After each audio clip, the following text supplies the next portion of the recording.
So I came in June, seems like yesterday. Who was here in June when I was last here? Keep your hands up, please, just so I... So about a third of you, or maybe a little fewer. Some of this show will repeat. A lot of it is new. It's also going to be shorter because I also want you to hear from my colleague, Jason Schreiber from Stantec Urban Places, who will be picking up where I leave off. But for those of you who have heard some of this before, just bear in mind, I've heard it before a lot, and I still find it very interesting. So I hope you will too. I took this selfie of some of the people who were hanging out. Are any of these people in the room? I thought I saw one. Yes. And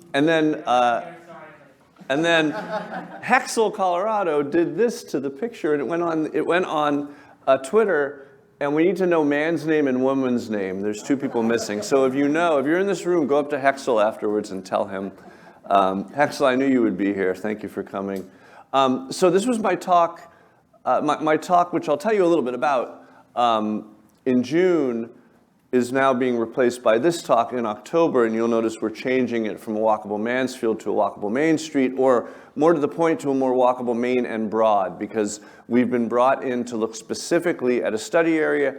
Jason will tell you a little bit more of the boundaries of that study area, but it's essentially the heart of your downtown on Main Street and on Broad Street. And not beyond. We're focusing on, isn't this a really sad picture on the Google of the one person at least able to cross the Main Street, but it looks better than that a lot of the time. It used to be a mess, right? Yeah. But it was surely busy back in, Chris, when was this? Sorry, you got food in your mouth. 1890s, late 1800s. On Trader's Day, whatever that was, this is about no, this wouldn't be 1900 because there's some Fords there from this is probably around 1915. And you can see it was called Water Street at that point, and it didn't go through. The highway had not plowed through yet. So we were looking at the old plats. Was this the lumberyard at the end of the, sorry? The livery stable. What is a livery stable? Okay, does livery mean horses? Okay. Thank you. I'm from Boston. But you can see a lot of the buildings are still there, and the architectural bones are quite good. And so when we're called in to work on a street like this, and we know that we can change the street, and we see the buildings, and understand that it's the heart of your community, we get very excited about the possibility. So we'll be talking about the possibilities. Those of you who were here last time, I talked about making Mansfield more walkable in the framework that is in my book, Walkable City, which essentially says you have to do 4 things simultaneously to make a place walkable. The walk needs to be useful, it needs to be safe, it needs to be comfortable, and it needs to be interesting. But now that we're looking just at the street itself, we're focused on the safe walk. And so most of what I'll be talking to you about tonight is the safe walk, or a safer downtown, but also a more lively downtown, which, guess what? That's what happens when you make the street safe for pedestrians and you get pedestrian culture and businesses do better. And I'm going to show you some examples of that. In terms of making streets safer, it's a challenge that we face across the whole country. We work internationally, but most of my projects are downtown in the US. You can see among the developed nations, the US is about the most dangerous place to be around cars. This is road deaths, so it's both drivers and pedestrians. We're about the worst in the developed world. But then you look city by city, and you see variations as well that are based in a large part on when the city's developed and how dominant driving has become in the cities. So per 100,000 people per year, New York City loses 3.9 in traffic deaths. San Francisco is about the same. Dallas is more than twice that. Don't feel too bad, Orlando's about 18. And I was in the Middle East a few weeks ago, and they were even higher than that. But they weren't considered a developed country in Dubai. So This is a function of the fact that you're driving a lot more than people in New York and San Francisco, and also you're driving more, you're spending more of your driving time at high speed on highways and other large streets. My colleague Chris Dempsey, who I should introduce, raise your hand, Chris, he has yet to own a car. He's 40 years old. He grew up in Boston, still lives in Boston. I lived in Washington, D.C., and I had to buy a car when we had our second, I didn't have to. I chose to buy a car when we had our second child, right, with the 2 car seats, and then you're like, okay, Zipcar isn't working anymore, right, car share isn't working anymore. But you know, here, when you're living in a city that's much more auto-oriented, it's demanded of you to have a full life. You're driving, but also you're doing a lot more driving on highways. And I think I showed this to you guys last time. But we're actually experiencing a pedestrian, particularly a pedestrian epidemic. Car crashes have been declining steadily for many years, but the number of pedestrians dying in traffic is 82% higher than it was 14 years ago, and that's something that we try to fix. And we have great examples nationwide. I'm showing you one from New York because the statistics are just so shocking. But we have great examples of streets that have been retrofitted and made safe.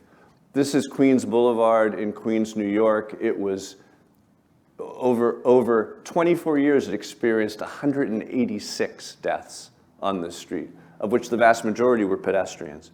As you can see, they tried to change it for years. By the way, the DOT puts a value on a human life that made those deaths add up to $1.75 billion in value.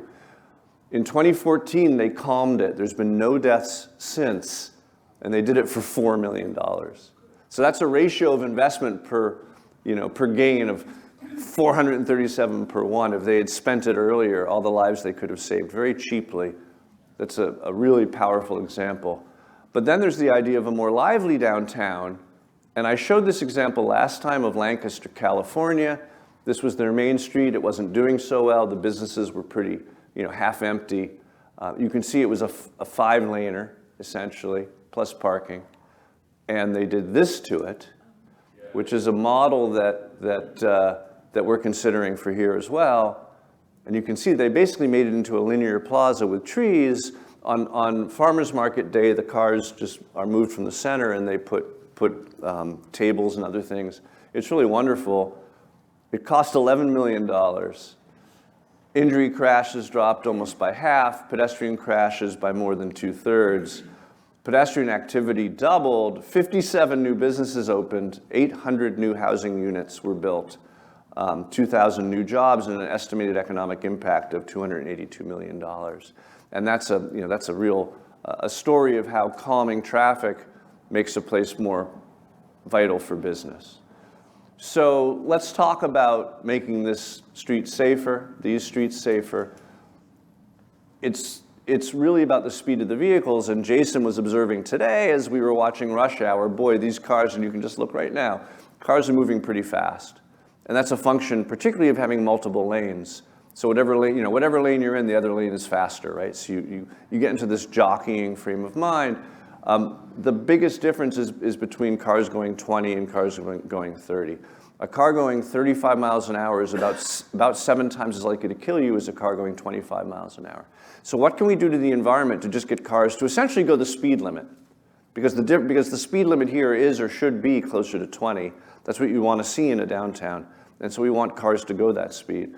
The difference of going 20 from one end of the downtown to 30 from one end of the downtown is just seconds, right? It doesn't really change your lifestyle to be going a little bit slower through this small piece of Mansfield. But of course, it changes the success of this heart of Mansfield to have people going slower speeds. So what reduces speeding? I'm going to talk, I wasn't as organized last time, but I'm going to tell you now. I'm going to talk to you about right-sizing the number of lanes, right-sizing the lanes themselves, ample curb parking, consistent street trees, and avoiding highway geometries, which I didn't mention last time.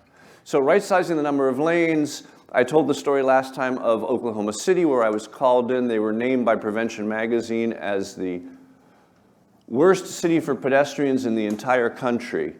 And the mayor didn't feel so good about this. And he called me in and said, what do we do? And I said, let's do a walkability study. And he said, what's that? And I said, I don't know, but you need one. And we kind of figured it out together, and I did my first of what's now 15 different walkability studies that I've done, looking at the car counts in the downtown core, 4,000, 5,000, 6,000, 9,000, knowing, as any engineer will tell you, that a typical two-lane, two-way street without turn lanes, without a center turn lane, can handle 10,000 trips per day. And so we looked at these streets with the numbers I just told you, and they were all 4 to 6 lane streets, and they were designated in the new city plan to be maintained as 4 to 6 lane streets. And we said, you know, there's tremendous mismatch between volume and capacity, and we can fix that. So we actually were very fortunate that right after the walkability study was finished, Devon Energy was building that tower in the middle of the downtown, generating $200 million in tax increment, and they decided to spend the money on rebuilding all of these streets, basically 40 blocks of streets in downtown. It was my job to do the curb-to-curb designs, and I was able, based on the traffic counts, to remove about a third of the lanes. I was able to double the amount of on-street parking, which the merchants loved, and also put in a bike network. There was no bike network there before. So, you know, this street went to that street. Here it is under construction. I don't have a finished picture of this one. This 4-lane one-way became 2-lane two-way with a tram in the middle of it. They subsequently came in and put in a light rail. This street became that street. This street I showed you before became that street, somewhat reduced in capacity. They were wary about reducing it too much, and I understand. And then, of course, a real investment in the landscape that really helped. And this is a few years old. I did this project about a dozen years ago, and I was just back there last year, and the trees are now really quite substantial along the sidewalks. So that's one example. I wanted to show you another example. This is Cedar Rapids, near where my wife is from. Similar condition. They actually didn't have the money to rebuild, but as they did routine maintenance, they followed a plan that I had created where we took this number of lanes, and many of these streets are 3 or 4 lane one-ways, and we ended up with this number of lanes. So here's before, here's after. And that allowed us to take this parking network where red is angle and orange is parallel and turn it to this. So we added a lot more parking. And then this bike network became this bike network. So we added a lot of biking because we just right-sized the number of lanes. You have to be sensitive to the traffic that's in a place, but then you match it to that traffic. So this is before, and this is after. So we've done a lot of those. Here there's a great opportunity that we can talk about, we will talk about. These are your car counts. So they're more than 10,000. Well, some of them are more than 10,000. So this is Maine to the north, Maine to the south, Broad to the east, Broad to the west. And you can see that, for example, Broad to the west only needs to be 2 lanes. And what this extra amount tells you is that at the intersections, you do need left turn lanes. If we're going to maintain, I'm not going to say we should take that for granted, but if we're going to maintain the throughput of traffic or allow it to grow a little bit over time, then we do need left-hand turn lanes in certain locations. This, I showed last time, these are 23 different road diets where the roads were dieted down to 3-lane roads. And what's important for your benefit is to look at the numbers and to see that almost all of them are around 15 to 20,000 cars per day. And these are 3-lane roads. So 3 lanes of travel can, in other words, 2 lanes plus left turn lanes. So these numbers, which are mostly higher than what you're experiencing downtown here, give me some confidence that a 2 to 3 lane section for these 2 streets will work for you. Then right-sizing the lanes themselves, a little bit simpler. We make roads really wide these days. The standards have changed over time. When roads and lanes are made wider than they need to be, people drive faster. So these are different charts of different street widths, lane widths, and what it means for the speeds of people on those streets. Your lanes here are considerably more than 10 feet wide. 10 feet is the old standard, and now it's the new standard again. We went from 10 in many cities to 11 to 12, and now NACTO, the National Association of City Transportation Officials, has come out very clearly saying 10 feet is the standard. This is a 10-foot lane next to a 7-foot parking lane. We tend to do 8-foot parking lanes, so you can imagine even a little more elbow room. These two rather large vehicles both fit. You can see that one isn't going to speed past the other, but there's ample room to get by, and that's the model we use. Next, curb parking, a barrier of steel that protects the sidewalk from moving vehicles, and I had some skepticism about how important it was until I was doing a walkability study in Fort Lauderdale and noticed at rush hour you were allowed to park on this side of the street, but you weren't allowed to park on this side of the street. This is rush hour on the park side, sorry, this is happy hour and rush hour.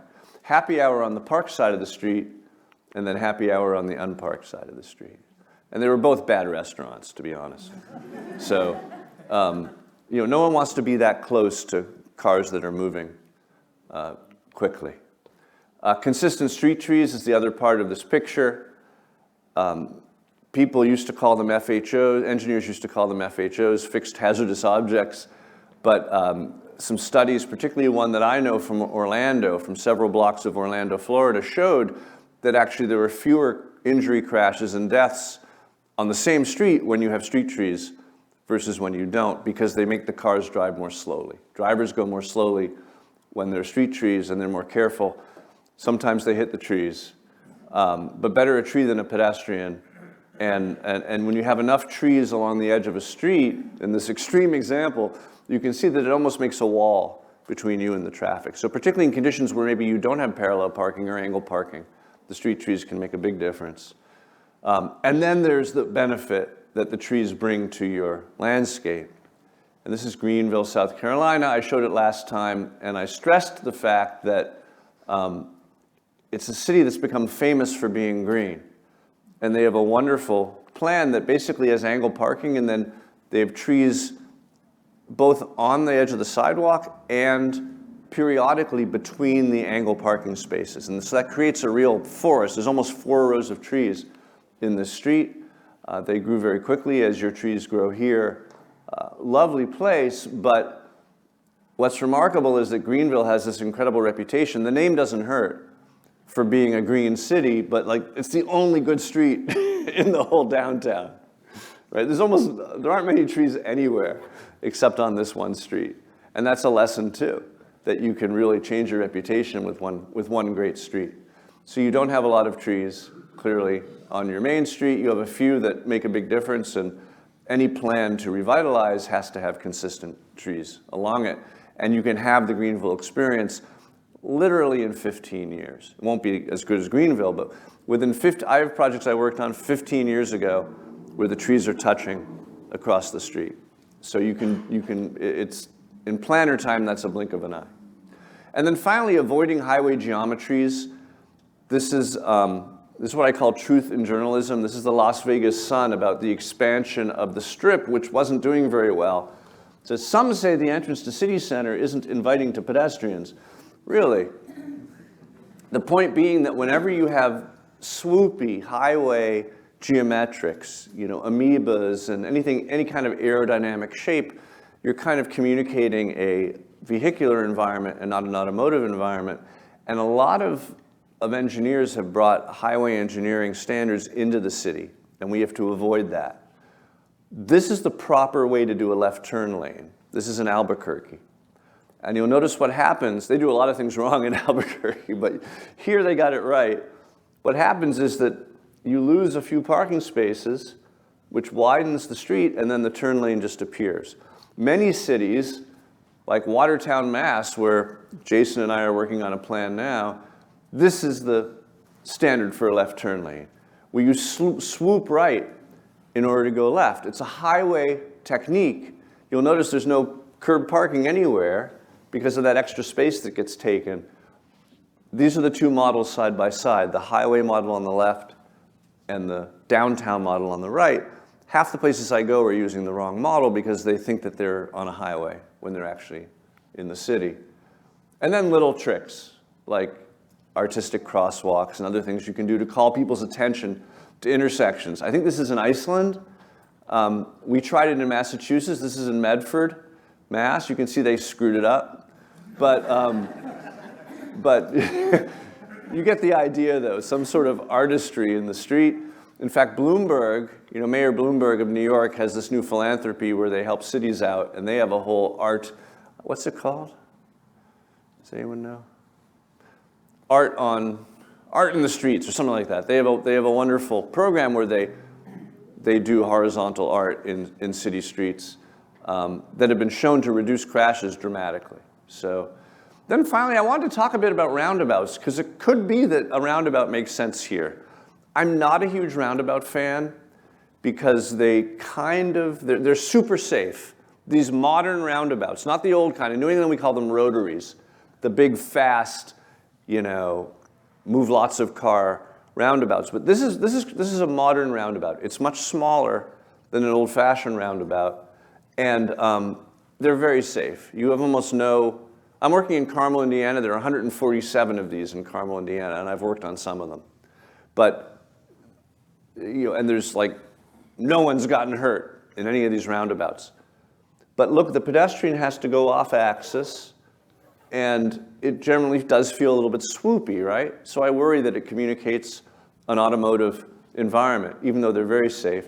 This is a contemporary Dutch roundabout, and you can see they've tightened it up even more, and it feels much more like a pedestrian environment. This is something we're all kind of working towards. And then there's the extreme example that we call the shared space roundabout. This is Poynton in London. Sorry, in the UK. It's not in London, it's in England. And it's a weird intersection where they actually had to do a double. It's like a figure eight. Plus it's a British figure eight. So yeah, they go a different way around it. But it's this is what it was like before, and the town was dying.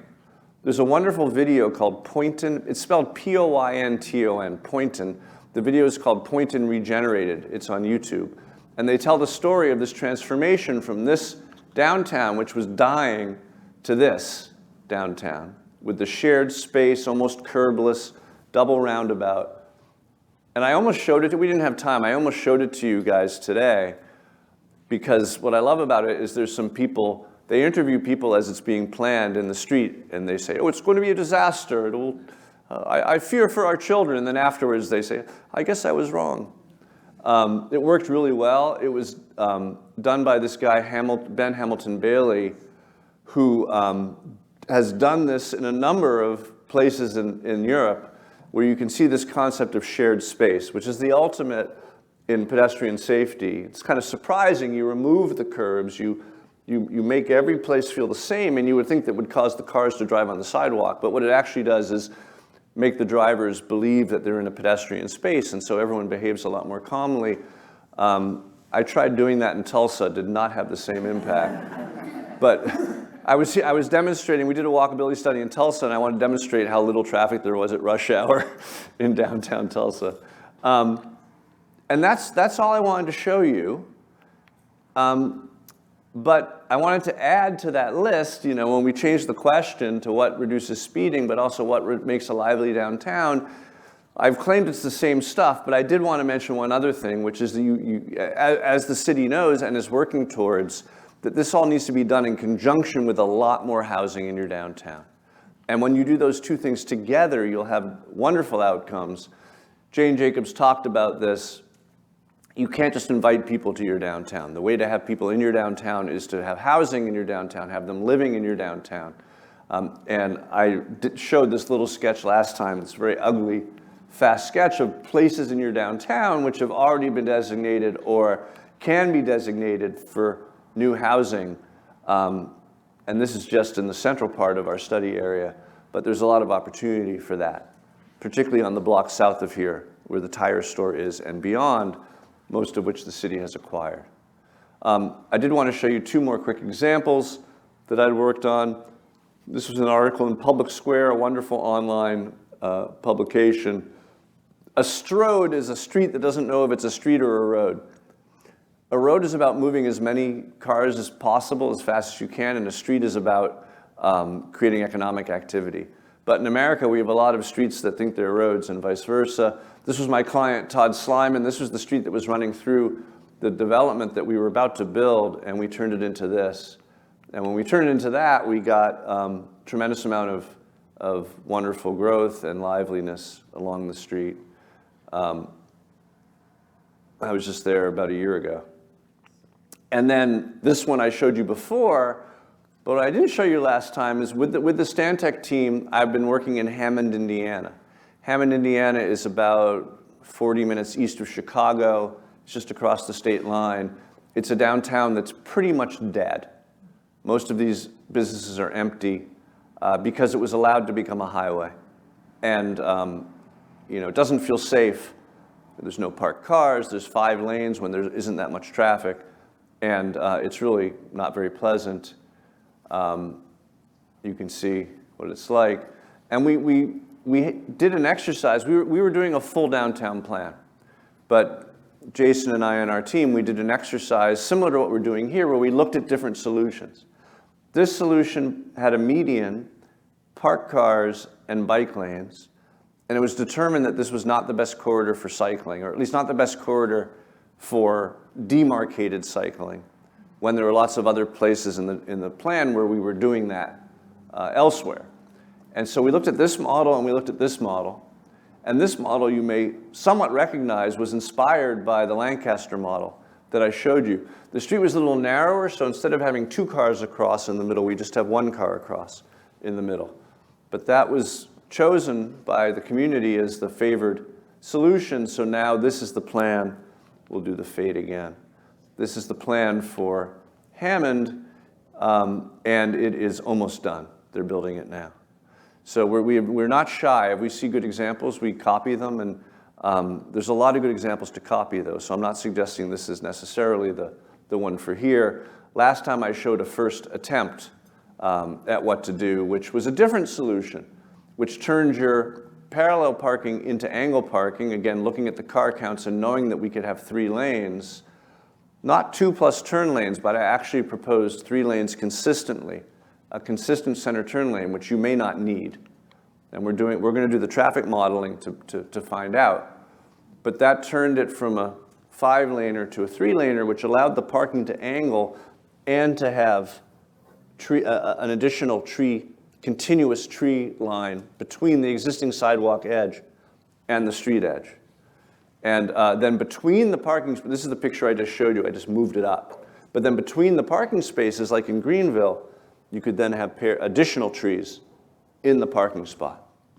Again, the Greenville model. And then looking at Broad Street, it's a little bit narrower.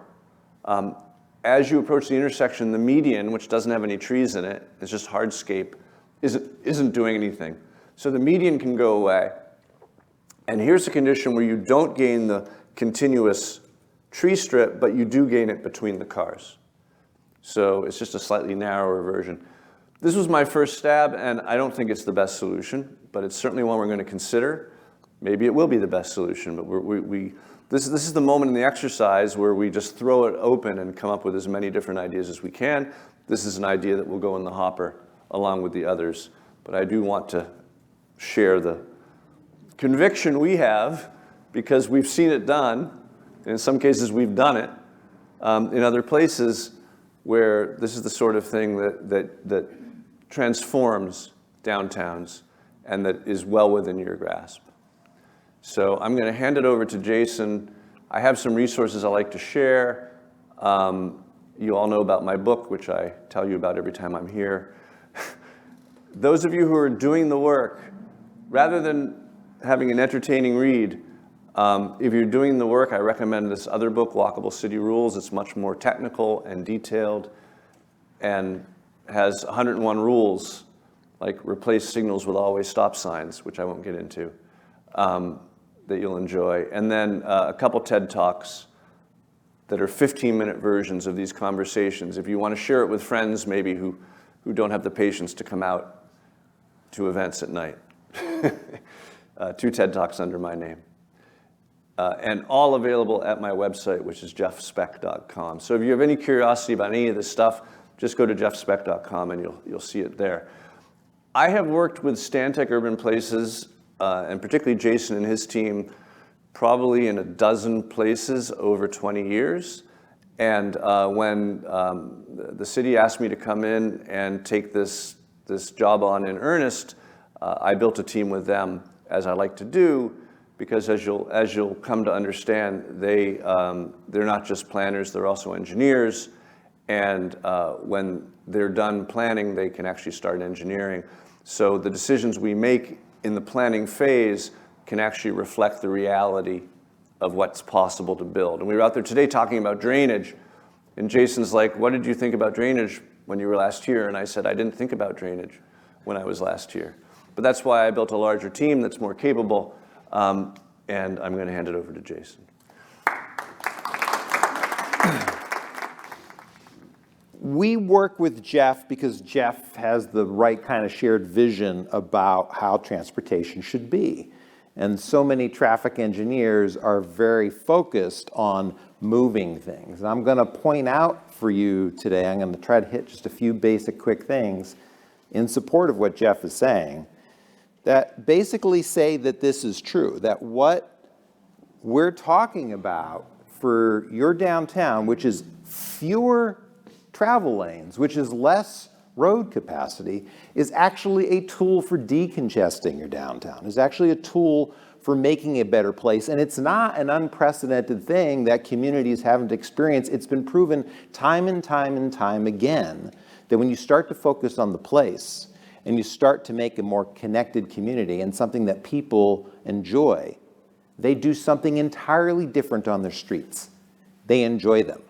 This is what transportation is all about. It's not about the cars. It's about the people and the places. And sometimes it's not at all about movement.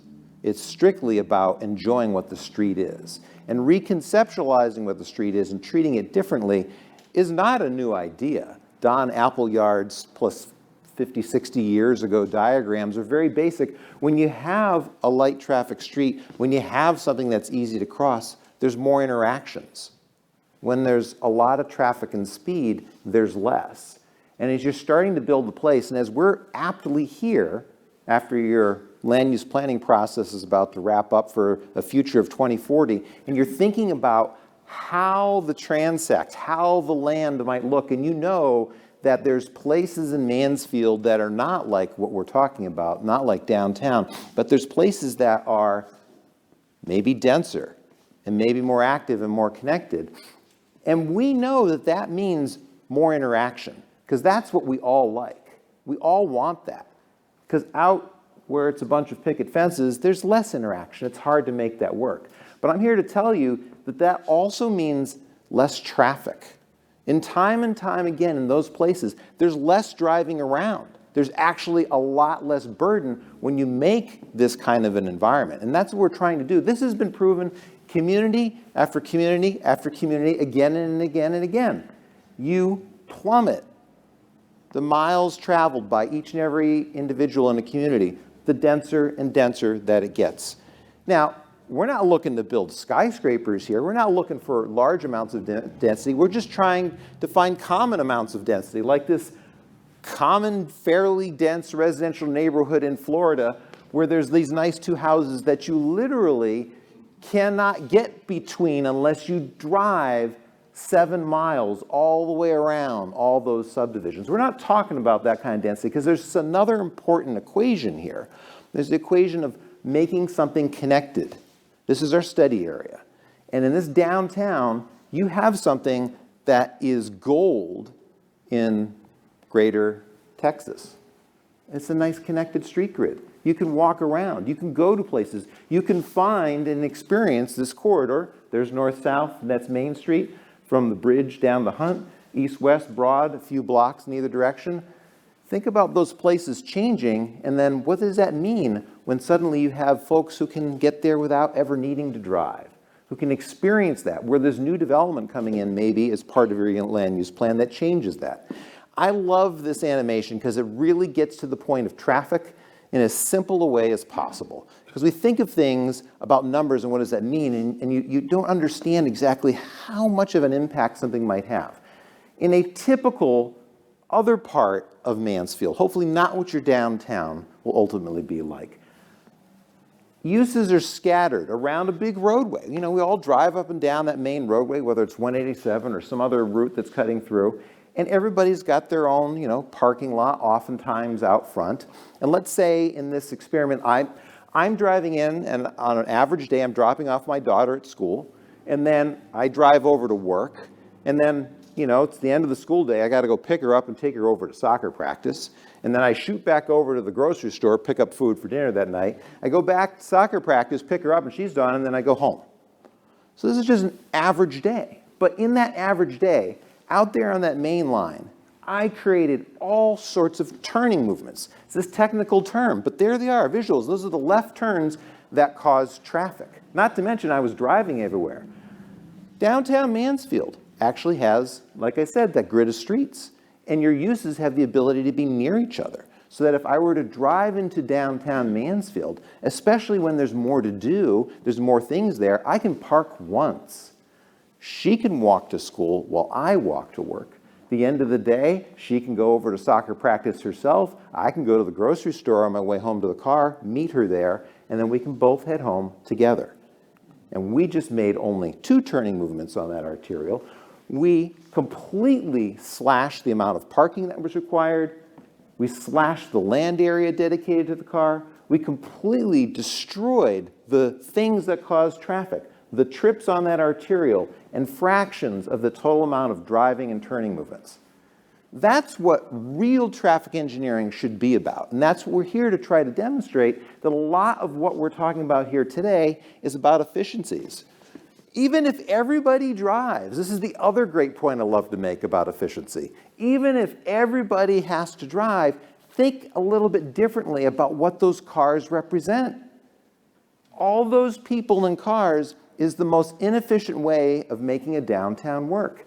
What if we were to put them on bicycles, right? Not everybody's going to bicycle, but the reason we think about other modalities and getting around on foot is because the car is not an efficient way of doing it. You get a little bit closer to your friends like you are sitting here tonight, and we could put you on buses. No, there's not going to be buses in downtown Mansfield anytime soon, but 2045, the Regional Transportation Plan actually wants to run a train to Mansfield. Think about the future of what your community can be. The future of those 200 people in the meantime might also be in a bunch of autonomous vehicles. I digress, but we don't want to always be focused on the traditional ways of doing business. And this is another point I need to make. This is not necessarily the smartest way of accommodating new growth in your downtown. You're going to need some more parking. We're going to use parking as a tool for on-street. But sometimes people only need to park once. And with that experience, we need to recognize that if we were to build a parking lot, it can be fairly expensive. Fine, okay, that's pretty good. But once you get denser, you start to go up. That's a lot of money to invest in. And then you may have to go down if you have to start even building more parking, and that's even more money. And we need to think rationally about how we weigh our investments when we want to be too focused on the car. And I'm here to say maybe we need to think about a mix of investments. You focus on your streets, we focus on walkability, you focus on a mix of places, and maybe we think wisely about how we use parking when instead of parking spaces, you want these other more highly productive uses in your downtown that also collect much more rent usually than a parking space does. Those types of trade-offs are really important. They're the kinds of things that the type of changes you're hopefully embarking on wind up in livable places. And again, as like I said, there's lots of places out there that try to do this, but they have this one thing they must all battle against: the car, right? And the problem with the car that we never ever want to get out of is that these are the things that we love in our homes. We love the comfort, we love the shelter, the entertainment, and the car provides all of that. And so what most places who are embracing a change about walkability recognize is that the streets are not actually just about accommodating the cars. Transportation isn't really so much about the travel. It's about the other things that it gets you to.